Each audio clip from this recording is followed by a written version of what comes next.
You don't need to pay for Canva Pro just to remove a background.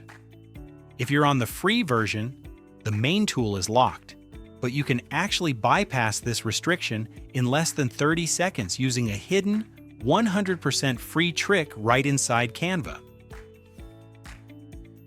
Look over at the left side panel and click on Apps. In the search bar, type in Background Eraser.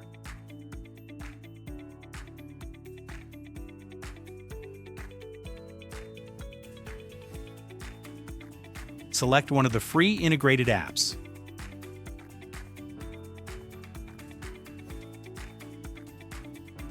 Upload the photo you want to fix and give it just a few seconds.